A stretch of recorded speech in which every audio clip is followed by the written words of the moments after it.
నమస్తే, welcome to ABN business news. ఇక stock మార్కెట్లు అయితే భారీ నష్టాల్లో కొనసాగుతున్నాయి. సెన్సెక్స్ నిఫ్టీ నష్టాల్లో ట్రేడ్ అవుతున్నాయి. బజాజ్ ఆటో, ఓఎన్జీసీ, విప్రో షేర్లు లాభాల్లో ఉండగా Jio finance, Shriram finance, Maruti Suzuki షేర్లు అయితే నష్టాల్లో ఉన్నాయి. ప్రజెంట్ మనం చూస్తే బీఎస్సీ సెన్సెక్స్ భారీ నష్టాలు 1641 పాయింట్ల నష్టంతో ఉంది. 76,559 దగ్గర కొనసాగుతోంది. ఇటు నిఫ్టీ 50 కూడా 524 పాయింట్ల నష్టంతో 23,873 దగ్గర కొనసాగుతోంది. ఇటు నిఫ్టీ 500 కూడా 480 పాయింట్ల నష్టంతో ఉంది. ఇటు బ్యాంక్ నిఫ్టీ కూడా భారీ పతనం 1480 పాయింట్ల నష్టంతో కనిపిస్తూ ఉంది. ఇటు ఐటీ 414 పాయింట్ల నష్టంతో. మార్కెట్లు అయితే ప్రజెంట్ భారీ నష్టాల్లో కనిపిస్తూ ఉన్నాయి. మనం చూడొచ్చు, ట్రంప్ వ్యాఖ్యలు కావచ్చు, యుద్ధానికి సంబంధించి మాట్లాడిన అంశం, ఇవన్నీ కూడా ఇంపాక్ట్ చూపించాయని కూడా విశ్లేషకులు చెప్తా ఉన్నారు. సో మార్కెట్కి సంబంధించి మీకు ఏదైనా డౌట్ ఉంటే స్క్రీన్ పైన కనిపిస్తున్న నంబర్కి కాల్ చేయొచ్చు, లేదంటే కామెంట్ రూపంలో కూడా మీ డౌట్ను రాస్తే మనతో పాటు ఎకనామిస్ట్, సుప్రీంకోర్టు అడ్వకేట్ డాక్టర్ జీవి రావు గారు ఉన్నారు. వారిని అడిగి మీ సందేహాలు నివృత్తి చేసే ప్రయత్నం చేస్తాను. ముందుగా వారితో మాట్లాడదాం. సార్ నమస్కారం. నమస్తే. ఇందాక మనం చూసినప్పుడు ఇంత నష్టాల్లో కనిపించలే ప్రోగ్రామ్ స్టార్ట్ అయ్యే ముందు భారీ పతనం మార్కెట్లు. ఎట్లా చూస్తారు సార్ ట్రంప్ వ్యాఖ్యలైనా? అయితేనండి, మార్కెట్లు ఇంతగా పతనం చెందటానికి ఆల్రెడీ రాత్రి నుంచి కూడా ఈ యుద్ధ వాతావరణం అనేటువంటిది నెలకొన్న తర్వాత ఏమైనా పరిస్థితుల్లో మార్పు వస్తామని మార్కెట్లు ఎదురు చూశాయి. కానీ అలా మార్పు రాకపోగా రీసెంట్గా ఇప్పుడు రైట్ ద మొమెంట్లో చేసినటువంటి కొన్ని ప్రకటనలు అమెరికా తరఫు నుంచి ఏంటంటే ఇంకా ఇరాన్తో చర్చలే ఉండవని, తర్వాత కాల్పుల విరమణ ఒప్పందం ముగిసిపోయిందని, ఇవన్నీ కూడా ఇంకంటే ఈ యుద్ధం మళ్ళీ ఇంకొక లెవెల్కి రీచ్ అయ్యే అవకాశం ఉంది అనేటువంటి భయాలు మార్కెట్లో నెలకొన్నాయి. అదే కాకుండా మరోవైపు ఆయిల్ ప్రైసెస్లో కూడా మళ్ళీ మనం పెరుగుదల అనేది చూసాం. ఎప్పుడైతే $76 కూడా దాటిందో అక్కడి నుంచి ఇంకా కూడా పెరిగే అవకాశం ఉందనేటువంటి భయాలు ఉన్నాయి మార్కెట్లో. ఇలా ఒకవైపు ఆయిల్ ప్రైసెస్ పెరగటము, యుద్ధ వాతావరణం ఇలా ఉండటము, మళ్ళీ ఏమన్నా ప్రాఫిట్ బుకింగ్ కూడా జరుగుతుంది. ఇవన్నిటి వల్ల ఓవరాల్గా దీని తోడు ప్రపంచవ్యాప్తంగా ఉన్న అన్ని మార్కెట్లు కూడా డౌన్ సైడ్లో ట్రేడ్ అవుతున్నాయి. ఇప్పుడు ఇది కేవలం ఒక భారతదేశం మార్కెట్లో లేకపోతే యుఎస్ మార్కెట్లనే కాకుండా వరల్డ్ వైడ్గా అన్ని మార్కెట్ల మీద కూడా ఇది నెగిటివ్ ప్రభావం చూపించిందని చెప్పవచ్చు. ఇలా ఈ పతనము కొద్ది రోజులు కొనసాగేటువంటి అవకాశాలు ఎక్కువగా ఉన్నాయి. సార్ కాల్స్ ఉన్నాయి. రాజు గారు ఉన్నారు. రాజు గారు నమస్కారం. నమస్తే సార్. నమస్తే రావు సార్. నమస్తే అండి. సార్, ఇది వాటెక్ వాబాగు 2188లో ఉన్నాయి సార్. అలాగే ఎండ్యూరెన్స్ టెక్ 2670లో ఉన్నాయి సార్. టీవీ చూడకండి. లేదు సార్, మన మీట్లో పెట్టాను సార్. చెప్పండి. Okay sir, వాటెక్ వాబాగు 2188, okay. Endurance tech 2670లో ఉన్నాయి సార్. ఇంకా యాడ్ చేసుకోవచ్చా? ఇప్పుడు కరెంట్ రేట్లో యాడ్ చేయకండి. ఇప్పుడు మార్కెట్ ఈ యొక్క ఫాలు కొంతకాలం కంటిన్యూ అయ్యే అవకాశం కూడా ఉంది. అందుకని చెప్పి మీరు ఫ్రెష్ బయింగ్ అనేటువంటిది ఇప్పుడు తొందరపడైతే చేయకండి. మార్కెట్లో స్టెబిలిటీ వచ్చిన తర్వాతే మనం యాడ్ చేసే ప్రయత్నం చేయటం మంచిది. నిజానికి ₹2 ఎక్కువ పెట్టుకున్నా పర్వాలేదు, కానీ మార్కెట్లో స్టెబిలిటీ లేకుండా మనం కొంటే ఇంతటితోటే మార్కెట్ బాటమ్ అవుట్ అయింది అని చెప్పి కూడా చెప్పలేం. కాబట్టి మీరు ఫర్దర్గా యాడ్ చేసేటానికి మాత్రం తొందరపడకండి. వాటకి వాబాగ్ చాలా మంచి కంపెనీ, కానీ దాని అర్థం ఏ రేట్లో అయినా కొనమని కాదు కదా. సో ప్రస్తుతం అయితే వెయిట్ చేయండి. సార్ ఫనీ ఉన్నారు కాలర్. ఫనీ గారు నమస్కారం. మీ డౌట్ అడగండి. డాక్టర్ జీవి రావు గారు. రావు గారు నమస్తే. ఈ మార్కెట్ ఫాల్ లో ఉన్న స్టాక్స్ అన్నిటి వెయిట్ చేయమంటారా? మళ్ళీ బాటమ్ అవుట్ దగ్గరలోనూ తీసుకోవచ్చా? పవర్ మెక్ తీసుకోమంటారా? అయితే జనరలైజ్ చేసేసి ఇప్పుడు మొత్తం ఉన్న మార్కెట్లో ఉన్న షేర్లన్నీ కూడా అమ్ముదామనే ఆలోచన అయితే కరెక్ట్ కాదండి. ఎందుకంటే మార్కెట్లు ఎక్కువగా ఫాల్ అయినప్పుడు మళ్ళీ స్మాల్ కరెక్షన్స్ కూడా అవకాశం ఉంటుంది. ఒకవేళ మనకి ఈ యొక్క ఫాల్ కంటిన్యూ అవుతున్న ఆ టైంలో కూడా ఒక రివర్సల్ కూడా ఉంటుంది. సో అలాంటప్పుడు కాస్త మార్కెట్లో కొంచెం రైజ్ వచ్చినప్పుడు మాత్రమే మీరు అమ్మేటువంటి ప్రయత్నం చేయడం మంచిది. ప్రస్తుతానికైతే అగ్రెసివ్ సెల్లింగ్ తొందరపడైతే చేయకండి. రైట్ సార్, కొద్ది రోజులుగా చూస్తున్నాం ఈ ఐటీ సెక్టార్లో మిశ్రమ ధోరణి కనిపిస్తోంది. ఏంటి సార్ కారణం ఏంటి? అయితే ఏంటంటే అండి, ఓవరాల్గా లాంగ్ టర్మ్ టెండెన్సీ వచ్చేసి బేరిష్గానే ఉందండి ఐటీ సెక్టార్. ఆ బేరిష్ టెండెన్సీలో కూడా కాకపోతే ఏమైందంటే ఓవరాల్గా ఒక 1 ఇయర్లో మోర్ దాన్ 45%, 50% ఫాల్ అయినటువంటి ప్రధాన బ్లూ చిప్ షేర్లు ఏవైతే ఉన్నాయో వాటిల్లో మళ్ళీ బయింగ్ అనేటువంటిది రావటం జరిగింది. ఎప్పుడైతే ఈ షేర్లో బయింగ్ వచ్చిందో ఆ కారణం వల్లే మనం కొంత ఈ యొక్క సెక్టార్లో ఉన్నటువంటి కొన్ని ప్రధానమైనటువంటి షేర్లు కొద్దిగా రైజ్ అనేది చూసాం. కానీ అదేమి స్టీప్ రైజ్ కాదు. అలాగే ఈ ఐటీ సెక్టార్ అంతా కూడా రికవరీ ఏం అవ్వలేదండి. ఏదో స్మాల్ అప్వర్డ్ రివిజన్ మాత్రమే జరిగింది. ఎందుకంటే చాలా హై ఫాల్ ఉండటం వల్ల కొంత వాల్యూ బయింగ్ వచ్చి జరిగింది అది. బట్ ఓవరాల్గా మనం చూస్తే కనుకండి ఐటీ సెక్టార్ ఇప్పటికి కూడా డౌన్ ట్రెండ్లోనే ఉందని చెప్పొచ్చు. సార్ కొన్ని కామెంట్స్ కూడా ఉన్నాయి. రేపల్లి వెంకటేశ్వర్ గారు అడుగుతున్నారు, ఈ అదానీ ఎనర్జీ 917లో ఉన్నాయంట. సో అదేవిధంగా ప్రజెంట్ రేట్లో వేదాంత పవర్ తీసుకోవచ్చా? ముందుగా అదానీ ఎనర్జీ విషయానికి వచ్చినప్పుడు అండి, అదానీ ఎనర్జీ లాంగ్ టర్మ్కి చాలా మంచి ప్లే అండి. డెఫినెట్గా దాన్ని కొనొచ్చు. కానీ వేదాంత పవర్ విషయానికి అదానీ ఆయన దగ్గర ఉన్నాయండి సార్ 917లో. తప్పకుండా హోల్డ్ చేయమని చెప్తానండి అదానీ ఎనర్జీ. సో వేదాంత పవర్ విషయానికి వస్తే వేదాంత పవర్ ఏంటంటే అండి 49 రూపీస్ దాకా వెళ్ళి అక్కడి నుంచి డౌన్ అవటం మొదలుపెట్టింది. ఇప్పుడు 40-41లో ఉందా. ఇది కనుక ఇంకా డౌన్ అయితే 38 రూపీస్లో ఒక సపోర్ట్ ఉంటుంది. అది కూడా బ్రేక్ అయితే 35 కూడా వచ్చే అవకాశం ఉంది. అందుకని చెప్పి వేదాంత పవర్ ఇక్కడి నుంచి అమాంతంగా పెరిగే అవకాశాలు కనిపించట్లేదు. సో టెక్నికల్గా కూడా చాలా వీక్గానే ఉంది. మనకి అప్వర్డ్ ట్రెండ్ 49 దాకా వెళ్ళినటువంటి స్టాక్ అలా డౌన్ అయ్యి ఇప్పుడు ఈ యొక్క ఫాల్ కూడా ప్రస్తుతం ఆగేట్టు కనపడతలేదు. అందుకని చెప్పి దీని యొక్క సపోర్ట్ లెవెల్ 38లో అయినా సపోర్ట్ తీసుకుంటే లేదు చూసి ఆ తర్వాత మాత్రమే వేదాంత పవర్ విషయంలో ఒక డెసిషన్కి రావటం మంచిదండి. సార్ సుబ్బారావు గారు ఉన్నారు. సుబ్బారావు గారు నమస్కారం. సార్ జీవీరావు గారికి నమస్కారాలు సార్. నమస్తే అండి సార్. 3 స్టాక్లు అండి, అంటే ITC, Vedanta limited and Dabur. ఈ 3 ఈ రేట్లో తీసుకోవచ్చా లేదా ఎలా వెయిట్ చేయాలా? రైట్ అండి. ఐటీసీ తర్వాత వేదాంత డాబర్ 3 అడిగారు. ముందుగా ఐటీసీ విషయానికి వచ్చినప్పుడు ఫండమెంటల్గా ఐటీసీ చాలా స్ట్రాంగ్ కంపెనీ. అందులో ఇప్పుడు ఉన్నటువంటి రేటు చెప్పాలంటే మనకి మంచి వాల్యుయేషన్లోనే మీకు దొరుకుతుందని చెప్పొచ్చు. 275-280 రూపీస్లో ఐటీసీ డెఫినెట్గా బై చేయొచ్చండి. దీంతో పాటుగా మీరు ఐటీసీ హోటల్స్ కూడా బై చేసేటువంటి ఆలోచన చేయొచ్చు. అలాగే వేదాంత లిమిటెడ్ విషయానికి వస్తే అరౌండ్ 270 రూపీస్లో వేదాంత లిమిటెడ్ లాంగ్ టర్మ్కి చాలా మంచి బై అని చెప్పొచ్చు అండి. అందుకని మీరు వేదాంత కూడా కరెంట్ రేట్లో బై చేయటం స్టార్ట్ చేయొచ్చు. లేకపోతే డాబర్ కూడా కరెంట్ రేట్లో బై చేయటం మీరు స్టార్ట్ చేసుకోవచ్చు అండి. సార్ కొన్ని కామెంట్స్ ఉన్నాయి. సో కళ్యాణి గారు అడుగుతున్నారు, ఈ లారస్ ల్యాబ్స్ అదేవిధంగా ఎస్బీఐ ఈ 2 ఫ్రెష్ బై చేయొచ్చా? ఎంట్రీ ప్రైస్ ఏంటి? లారస్ ల్యాబ్ కరెంట్ రేట్లో ఫ్రెష్ బయింగ్ని అవాయిడ్ చేయటమే మంచిదండి. ఇక పోతే అంటే ఫండమెంటల్గా మంచి కంపెనీ ఎప్పుడు ఇంకా డౌన్ఫాల్కి అవకాశం ఉంది. స్టేట్ బ్యాంకు లాంగ్ టర్మ్కి చాలా మంచి బెట్. కాకపోతే ఇప్పుడు బ్యాంకింగ్ సెక్టార్లో ఉన్నటువంటి ఫాలు కంటిన్యూ అవుతున్న సూచనలే ఉండే కాబట్టి మనకి ఎస్బీఐ సమ్వేర్ అరౌండ్ 975-980కి వచ్చినప్పుడు లాంగ్ టర్మ్ కోసం డెఫినెట్గా ఇన్వెస్ట్ చేయొచ్చండి. సార్ సుబ్బారావు గారు ఉన్నారు కాల్. సుబ్బారావు గారు నమస్కారం. సారీ శివ గారు ఉన్నారు. శివ గారు నమస్కారం. శివ గారు సో కాల్ కట్టేయండి సార్. ఇప్పుడు ఈ మనం క్రూడ్ ఆయిల్ గురించి కూడా చూస్తే ఎట్లా ఉండబోతోంది? ఇప్పుడు మళ్ళీ యుద్ధ వాతావరణం మొదలైంది కాబట్టి మరి దాంట్లో ఉన్నటువంటి ఇంపాక్ట్, పెరుగుదల ఇవన్నీ ఇంకా ఇతరత్ర వేటిపైన ప్రభావం చూపే అవకాశం ఉంది? ఇతరండి ఎప్పుడైతే క్రూడ్ ఆయిల్ ప్రైసెస్లో మనకు పెరుగుదల కంటిన్యూ అవుతుందో, ఉదాహరణకి మనం ఇప్పుడు బిలో 70కి వస్తుందని ఆశించారు.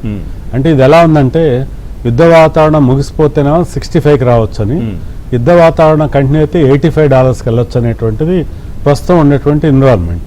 ఇప్పుడు ప్రస్తుతం $78 ఉంది క్రూడ్. అయితే దీని ప్రభావంతో ఆయిల్ మార్కెటింగ్ కంపెనీస్ అయినటువంటి బీపీసీఎల్, హెచ్పిసిఎల్, ఐఓసి ఈ షేర్లన్నీ కూడా తగ్గేటువంటి అవకాశం ఉందండి ఇంకా కూడా. అలాగే దీని మీద నెగిటివ్ ప్రభావం చూపించే అవకాశం మనకి పెయింట్ కంపెనీస్ మీద కూడా ఉంది. అందుకని oil marketing companies, paint companies కూడా నెగిటివ్గా ట్రేడ్ అయ్యేటువంటి అవకాశాలు చాలా ఎక్కువగా ఉన్నాయండి. ఓవరాల్గా దీనికి తోడుగా మన గనక ఈ యొక్క క్రూడ్ ప్రైసెస్ కనుక పెరుగుతూ ఉంటే ఓవరాల్గా మన ఇండియన్ ఎకానమీకి చాలా నెగిటివ్ అవుతుంది. ఎందుకంటే మనం ఎక్కువగా ఆయిల్ ఇంపోర్ట్స్ మీద ఆధారపడి ఉన్నాం. ఎప్పుడైతే ఇంపోర్ట్స్ పెరుగుతాయో మన యొక్క రూపీ కూడా మళ్ళీ డిప్రిషియేట్ అయ్యేటువంటి ప్రమాదం లేకపోలేదు. ఇప్పుడు కూడా మనం డాలర్ మొన్న కాస్త స్ట్రెంగ్తన్ అవుతుంది రూపీ అనుకుంటే మళ్ళీ ఇవాళ 95 రూపాయలు దాటిపోయి 95.20 95.30 కూడా వెళ్తూ ఉంది. ఇలాగే కనుక ఈ వార్ కంటిన్యూ అయితే ఇది మన రూపీ వాల్యూ మీద నెగిటివ్ ప్రభావం చూపిస్తుంది. Oil marketing companies, paint companies కూడా నెగిటివ్ ప్రభావం చూపిస్తుంది. ఇన్ఫ్లేషన్ పెరిగేటువంటి ప్రమాదం ఉంది. ఓవరాల్గా మన జీడిపికి కూడా ఇది నెగిటివ్గా పరిణమించేటువంటి అవకాశం ఉంది. సార్ అట్లాగే ఈరోజు బ్యాంకింగ్ రంగ షేర్లు కూడా చూస్తే కొంచెం పతనమైనట్టు కనిపిస్తున్నాయి. ముఖ్యంగా సౌత్ ఇండియన్ బ్యాంక్ షేరు ఈ విధంగా కావడానికి కారణం ఏంటి? అట్లాగే పబ్లిక్ ప్రైవేట్ బ్యాంకులు కూడా ఎక్కువగా సేలింగ్కి వెళ్తున్నట్టు కనిపిస్తూ ఉంది. ఏంటి అసలు ఓవరాల్? ముందుగానండి సౌత్ ఇండియన్ బ్యాంక్ విషయానికి వస్తే వాళ్ళు ఒక స్పెసిఫిక్గా ఆ కొత్త చైర్మన్ అండ్ ఎండి అపాయింట్మెంట్కి రిజర్వ్ బ్యాంక్ అప్రూవల్ ఇచ్చింది. జనరల్గా ఒక కొత్త చైర్మన్ అండ్ ఎండి పలానా వాళ్ళు మేము నియమిస్తున్నామని చెప్పి అడిగి అప్రూవల్ వస్తే ఆ బ్యాంక్ షేరు పాజిటివ్గా వెళ్తాయి. కానీ ఇక్కడ వచ్చేసి 7% పైన ఫాల్ అయింది. ఎందుకు ఫాల్ అయిందంటే ఇన్వెస్టర్స్ ఆశించింది ఏంటంటే ఇంటర్నల్గానే ఆ సౌత్ ఇండియన్ బ్యాంక్లో ఉన్నవాళ్ళు ఎవరో ఒకళ్ళని చైర్మన్ అండ్ ఎండీగా తీసుకొస్తారని ఆశించారు. కానీ వీళ్ళు కెనరా బ్యాంక్లో నుంచి ఒక సీనియర్ మోస్ట్ ఎగ్జిక్యూటివ్ని ఎఫిషియెంట్ మంచి పర్సన్ అయినప్పుడు కూడా తీసుకొచ్చారు. అది మార్కెట్లో అంత పాజిటివ్గా తీసుకోలేదు. దానివల్లే ఈ షేరు ఇంతగా పత్రం అయింది. ఓవరాల్గా బ్యాంకింగ్ రంగంలో కూడా ఈ యొక్క వార్ సిచ్యుయేషన్ వల్ల అవనివ్వండి, మనకి ఇన్ఫ్లేషన్ భయాల వల్ల అవనివ్వండి, రేటు హైక్స్ ఇటువంటి భయాల వల్ల కానివ్వండి, ఓవరాల్గా బ్యాంకింగ్ సెక్టార్ చాలా నెగిటివ్గా ఉంది. అందుకని ఈ పరిస్థితిలో అటు పబ్లిక్ సెక్టార్ ప్రైవేట్ సెక్టార్ అంటే భేదం లేకుండానే మనం అన్నిట్లోనూ కూడా పతనం చూసాం. హెచ్డిఎఫ్సి బ్యాంక్, ఐసిఐసి బ్యాంక్ ఇటీవలే కాస్త రికవర్ అయ్యాయి, పెరుగుతున్నాయి అనుకుంటే వాటిల్లో కూడా ఈ యొక్క డౌన్ఫాల్ అనేటువంటిది మనం ఇవాళ చూడటం జరిగింది. అందుకని బ్యాంకింగ్ రంగంలో ఈ యొక్క ఆటుపోట్లు ఒడిదుడుకులు అనేది మరికొన్ని రోజులు కంటిన్యూ అయ్యే అవకాశం ఉందండి. రైట్ సార్, సతీష్ గారు ఉన్నారు కాలర్. సతీష్ గారు నమస్కారం. జీవరావు గారు, నమస్తే సతీష్ గారు, చెప్పండి. రెండు స్టాక్స్ ఉన్నాయి సార్. ఒకటి ఎంఎస్సీ ఆఫీస్ స్టాక్స్ రిలీజ్, అదొకటి మోతిలాల్ ఓస్వాల్ నాస్డాక్ 100 ఈటీఎఫ్ తీసుకోవచ్చా? మోతిలాల్ ఓస్వాల్ ఏదండి? Motilal Oswal Nasdaq 100 ETF sir. Yeah. ఇంకోటి ఎంఎస్సీ ఆఫీస్ స్టాక్స్, అదొకటి. మోతిలాల్ ఓస్వాల్ ఇప్పుడు ఈ కరెంట్ రేట్లో మీరు బై చేయొచ్చండి. కాకపోతే ప్రైసెస్ని కాస్త మనం గమనించుకుంటూ సింగిల్ డే ఎక్వైర్ చేయకుండా ప్రైస్ మొమెంటం చూసుకుంటూ వెళ్తే బెటర్ అండి. రైట్ సార్, శివ ఉన్నారు కాలర్. శివ గారు నమస్కారం. జిందాల్ బిల్డింగ్ బయింగ్ తీసుకోవచ్చండి రేట్లో. టీటీఐఎంసీ ఒకటి ఏదండి? Bank of Maharashtra. స్లోగా ఒక్కసారి మళ్ళీ చెప్పండి, అడగండి. జిందాల్ బిల్డింగ్ బయింగ్ తీసుకోవచ్చు ఈ రేట్లో. టీటీఐఎంసీ కొనుక్కోవచ్చా? Bank of Maharashtra. Bank of Maharashtra రెండు చెప్తాం. జిందాల్ డ్రిల్లింగ్ వచ్చేసరికండి నో డౌట్ స్టాక్ మంచిదైనప్పుడు కూడా కరెంట్ రేట్లో బై చేయకుండా మీరు జాగ్రత్తగా స్టాక్ ప్రైస్ని గమనించండి. ఇంకా డౌన్ఫాల్లో మాత్రమే కొనే ప్రయత్నం చేయండి. బ్యాంక్ ఆఫ్ మహారాష్ట్ర ఇప్పుడు డౌన్ ట్రెండ్లో ఉంది. ఈ రేట్లో ఫ్రెష్ బయింగ్ని అవాయిడ్ చేయండి. ఇంకా సమ్వేర్ అరౌండ్ 75-77 ఆ రేంజ్కి వస్తే అప్పుడు మీరు నిర్భయంతరంగా లాంగ్ టర్మ్ కోసం బై చేసే ప్రయత్నం చేయొచ్చండి. సార్ కొన్ని కామెంట్స్ ఉన్నాయి. మస్తాన్ రావు గారు అడుగుతున్నారు, ఐటీసీ 300 షేర్స్ ఉన్నాయండి సార్ 360లో. ఏంటి లాంగ్ టర్మ్ హోల్డ్ చేయమంటారా, ఎగ్జిట్ కమ్మంటారా? డెఫినెట్గా హోల్డ్ చేయండి. ఇప్పుడు 360లో కొన్నటువంటి ఐటీసీ షేర్లు 275-280లో అమ్మటం ఏమాత్రం కూడా సమర్థనీయం కాదు. ఇక్కడి నుంచి పెరిగేటువంటి అవకాశాలు ఎక్కువ ఉండే డెఫినెట్గా హోల్డ్ చేయండి. నిధునూరి బిబి శ్రీనివాసరావు గారు అడుగుతున్నారు, ఒకటి Tata power, TCS, Trent long term కోసం ఎట్లా ఉంటుంది? ముందుగా టాటా పవర్ విషయానికి వచ్చినప్పుడు అండి, టాటా పవర్ మనకి చాలా సపోర్టివ్ లెవెల్స్లోనే ట్రేడ్ అవుతుంది ఇప్పుడు. అంటే ఒక 3 to 4 months కూడా టాటా పవర్ అయితే హోల్డ్ చేయొచ్చండి. ఇక టీసీఎస్, ట్రెంట్ ఇవి రెండు కూడా షార్ట్ టర్మ్ బయింగ్ అడ్వైజబుల్ కాదండి. మీకు ఓన్లీ లాంగ్ టర్మ్ ఇన్వెస్ట్మెంట్ ఆలోచన ఉంటే మాత్రమే టీసీఎస్లో అయినా ట్రెంట్లో అయినా ప్రవేశించండి. లేకపోతే షార్ట్ టర్మ్ కోసం అయితే అవాయిడ్ చేయటం మంచిదండి. ఇంకా ప్రజెంట్ మార్కెట్లో అయితే భారీ పతనం దిశగా కనిపిస్తూ ఉన్నాయి. మనతో పాటు డాక్టర్ జీవి రావు గారు ఉన్నారు. సార్ మీతో మాట్లాడడానికి శర్మ గారు ఉన్నారు కాలర్. శర్మ గారు నమస్కారం. రాడికో కైతాను హైకి దగ్గరగా వచ్చిందండి, అమ్మేసుకోవచ్చా? రాడికో కైతాన్ ఇంకా పెరిగే అవకాశాలే ఉన్నాయండి. ఇప్పుడు ఫండమెంటల్గా చాలా స్ట్రాంగ్ కంపెనీ. మీకు ఫైనాన్షియల్గా రిక్వైర్మెంట్ లేకపోతే మాత్రం హోల్డ్ చేయండి. సార్ కొన్ని కామెంట్స్ కూడా ఉన్నాయి. శరత్ చంద్ర గారు అడుగుతున్నారు, జీ ఎంటర్టైన్మెంట్ Hmm. 111లో ఉన్నాయంట. సో ఏంటి అసలు ఉంచమంటారు, ఆవరేజ్ చేయొచ్చా? జీ ఎంటర్టైన్మెంట్ డెఫినెట్గా హోల్డ్ చేయండి మీరు. ఇప్పుడు ఇక్కడ ప్రజెంట్ ఈరోజు ₹99.80 ఇప్పుడు ట్రేడ్ అవుతుంది ప్రస్తుతము. అయితే మనం ఇయర్ హైలు కనుక కంపేర్ చేసి చూసుకుంటే ₹147 దాకా వెళ్ళిందండి జీ ఎంటర్టైన్మెంట్. లోలో 68 కూడా టచ్ అయింది. కానీ ఇప్పుడు ఈ ఫిఫా వరల్డ్ కప్ బ్రాడ్కాస్టింగ్ వల్ల కానివ్వండి, రైట్స్ వల్ల కానివ్వండి, ఓవరాల్గా జీ ఎంటర్టైన్మెంట్ అప్ ట్రెండ్ కొనసాగేటువంటి అవకాశాలు ఎక్కువగా ఉన్నాయండి. కాకపోతే మార్కెట్ కరెక్షన్స్లో అరౌండ్ 95కి వచ్చినప్పుడు మీరు మరికొన్ని షేర్లు కూడా యాడ్ చేసే ప్రయత్నం చేయొచ్చు. ప్రస్తుతం అయితే మాత్రం ఈ షేర్లు మీరు అమ్మకుండా హోల్డ్ చేయటమే మీకు ఎక్కువ ప్రయోజనకరంగా ఉండే అవకాశం ఉందండి. సార్ భాస్కర్ గారు ఉన్నారు. భాస్కర్ గారు నమస్కారం. నమస్కారం అండి రావు గారు. నమస్తే అండి.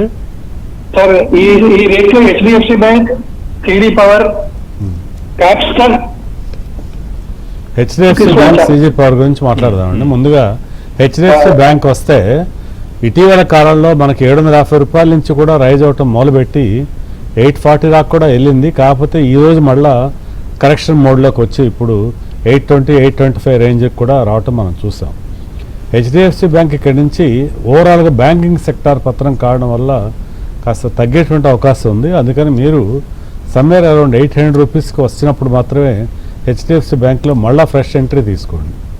అలాగే CG పవర్ విషయానికి వస్తే CG పవర్ లాంగ్ టర్మ్ కోసం చాలా మంచి పెట్టండి. మీరు కొందామనుకున్నటువంటి క్వాంటిటీని కొద్ది మొత్తంలో కొంట మొదలుపెట్టి కంటిన్యూ చేయొచ్చు. ఓవరాల్గా CG పవర్ 2 to 3 years కోసం ఇన్వెస్ట్ చేద్దాం అనుకునే వాళ్ళకి మంచి ప్రయోజనకరంగానే ఉండే అవకాశం ఉందండి.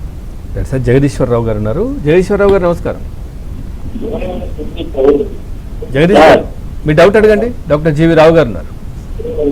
టీవీ పెట్టండి, టీవీ మ్యూట్లో పెట్టండి, డైరెక్ట్ మాట్లాడండి. సార్ నమస్తే సార్. నమస్తే జగదీశ్వరరావు. ఒక్కసారి మళ్ళీ అడగండి, క్లారిటీ లేదు. సార్ జగదీశ్వరరావు విషయం నుంచి మాట్లాడుతున్నాం సార్. ఈ మధ్య కొంచెం ట్రేడింగ్ స్టార్ట్ చేసింది సార్ కొత్తగాను. హలో స్టార్ట్ చేశారు సార్. మాకు ఇప్పుడు ఈ డిమేజ్ వేదాంత డిమేజ్ అయింది కదా సార్. అందులో వాళ్ళు 4 షేర్స్ బాగా తక్కువ దర్శనం చూపించాడు.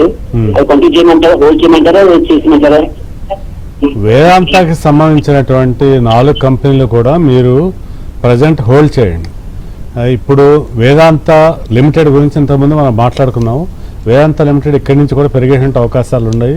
అలాగే వేదాంత అల్యూమినియం కూడా లాంగ్ టర్మ్ కోసం చాలా మంచి కంపెనీ అండి, డెఫినెట్గా హోల్డ్ చేయొచ్చు. ఓవరాల్గా డీమెజర్లో మీకు వచ్చినటువంటి ఈ షేర్లు ఏవి కూడా ప్రస్తుత రేట్లు అయితే మీరు అమ్మకండి, హోల్డ్ చేయండి. సార్ కొండారెడ్డి గారు ఉన్నారు. కొండారెడ్డి గారు నమస్కారం. నమస్కారం సార్. మీ డౌట్ అడగండి. సార్ బాంబే షేర్ ఉంచుకోవచ్చు సార్, ఆల్రెడీ హోల్డ్ చేసి ఉన్నాము. బాంబే డైయింగ్ మీరు లాంగ్ టర్మ్ ఇన్వెస్ట్మెంట్కి అయితే హోల్డ్ చేయొచ్చండి.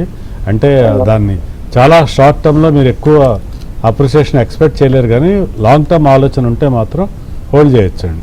ఇక్కడ సార్ నరసింహారావు గారు అడుగుతున్నారు కామెంట్, పాలసీ బజార్ హోల్డ్ చేయమంటారా, ఎగ్జిటా? స్మాల్ పాలసీ బజార్ డెఫినెట్గా హోల్డ్ చేయొచ్చండి. కొద్ది ప్రాఫిట్ బుక్ చేసుకోవాల్సిన అవసరం లేదు. లాంగ్ టర్మ్కి చాలా మంచి కంపెనీ అండి. ఇది ఫండమెంటల్గా చాలా స్ట్రాంగ్గా ఉంది. కంపెనీ క్వార్టర్లీ ఫలితాలు కూడా ఆశాజనకంగా ఉన్నాయి.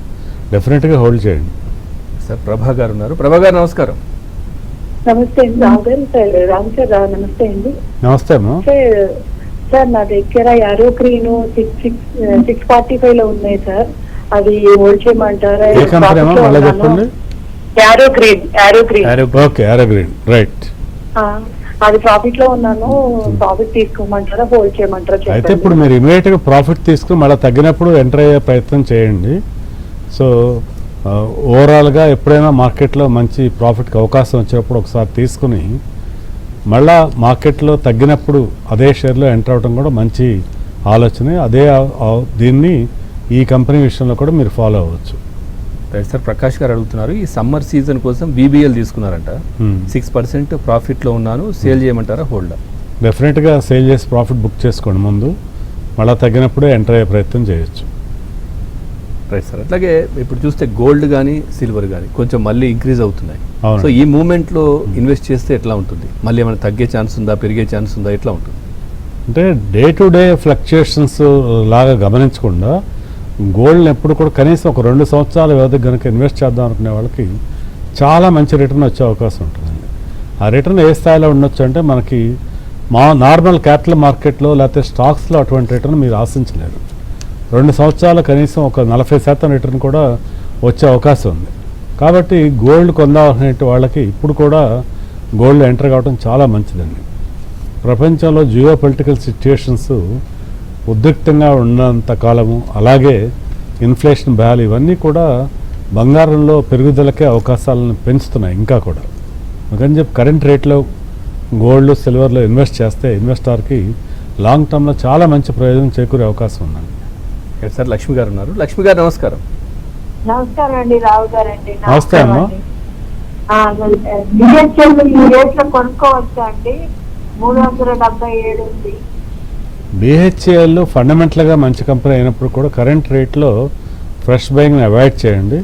సమ్వేర్ అరౌండ్ 350కి వచ్చినప్పుడు మాత్రమే మీరు లాంగ్ టర్మ్ ఆలోచనతో మళ్ళీ ఫ్రెష్ ఎంట్రీ తీసుకునే ప్రయత్నం చేయొచ్చు. సార్ వెంకటేశ్వరరావు గారు ఉన్నారు. వెంకటేశ్వరరావు గారు నమస్కారం. నమస్కారం జీవరావు గారు. నమస్తే. ఎన్టీపీసీ గ్రీన్ 110 ఉన్నాయి, 587 ఉన్నాయి, 110 రూపీస్ లో. Okay. అలాగే ఎన్ఎస్డిఎల్ 107 లో ఉన్నవి. ఏం చేయమంటారు వీటిని? రెండు కూడా ఫండమెంటల్గా చాలా మంచి కంపెనీలు అండి. మీరు కనీసం ఒక 3 సంవత్సరాలు అట్లా హోల్డ్ చేసే ఆలోచన ఉంటే మాత్రం ఎన్టీపీసీ గ్రీను అలాగే ఎన్ఎస్డిఎల్ రెండు కూడా లాంగ్ టర్మ్కి మీరు హోల్డ్ చేయండి. నిజానికి ఎన్ఎస్డిఎల్ లాంగ్ టర్మ్ కోసం ఇంకా ఫ్రెష్ బయింగ్ కూడా చేయొచ్చండి, ఇప్పటికే ఉన్న షేర్లే తోడుగా. సో ఈ రెండు కూడా హోల్డ్ చేయమని నేను చెప్తానండి. సార్ మోహన్ కుమార్ గారు అడుగుతున్నారు, ఈ వేదాంత ఐరన్ వచ్చేసి స్టీల్ 20% లాస్లో ఉన్నారంట, ఎగ్జిట్ ఆర్ హోల్డ్? మీరేం గాబరా పడకుండా దాన్ని డెఫినెట్గా హోల్డ్ చేయండి. ఎందుకంటే వేదాంత ఐరన్ స్టీల్ అలాగే వేదాంత గ్రూప్లో ఉన్న మిగతా స్టాక్స్ కూడా టెంపరీ ఫాల్స్ గురించి భయపడిపోయి ఎగ్జిట్ కాకండి. అవి రికవర్ అవ్వటం మొదలుపెట్టినప్పుడు కొద్ది రోజుల్లోనే చాలా హై స్పెక్యులేషన్ బీటాతో పెరిగే అవకాశాలు కూడా అంతే వేగంగా ఉంటాయండి. అందుకని చెప్పి తొందరపడి వీటి నుంచి అయితే ఎగ్జిట్ కాకండి. సరే సార్ ప్రశాంత్ కుమార్ గారు అడుగుతున్నారు, ఒకటి మారుతి 12,740లో ఉందంట, జేఎస్డబ్ల్యూ ఎనర్జీ 570లో ఉంది. ఓకే, ఎక్కడ ఇంకా కొన్ని అంటే ఇంకొన్ని తీసుకోవచ్చా, ఇంకో యాడ్ చేసుకోమంటారని అడుగుతున్నారు. ముందు మామూలుగా మారుతి విషయంగా వచ్చినప్పుడు కరెంట్ రేట్లో అమ్మకూడదు, అయితే కంటిన్యూ చేయండి ఇన్వెస్ట్మెంట్ని. ఫ్రెష్ బయింగ్ చేయాలంటే కరెంట్ రేట్ నుంచి ఒక 5% అట్లా ఫాలో అయినప్పుడు మాత్రమే మీరు ఫ్రెష్ బయింగ్ చేసేటువంటి ఆలోచన చేయండి. బట్ ఇప్పటికే ఉన్న షేర్లు మాత్రం మీరు హోల్డ్ చేయండి. తర్వాత హనుమంతరావు గారు ఉన్నారు. హనుమంతరావు గారు నమస్కారం. నమస్తే సార్. మీ డౌట్ అడగండి. నౌకరీ ఇక్కడ కొనుక్కోవచ్చా? ఏంటండి? నౌకరీ. నౌకరీ ఓకే, నౌకరీ కరెంట్ రేట్లో ఫ్రెష్ బయింగ్ని అవాయిడ్ చేయండి.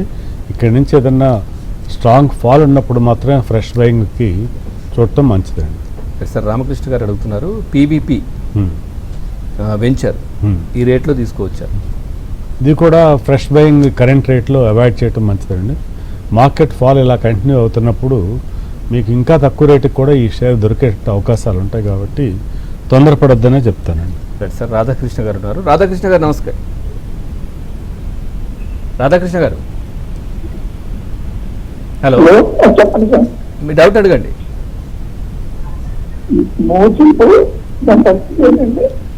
మోడ్చిప్ దాని పరిస్థితి ఏంటి?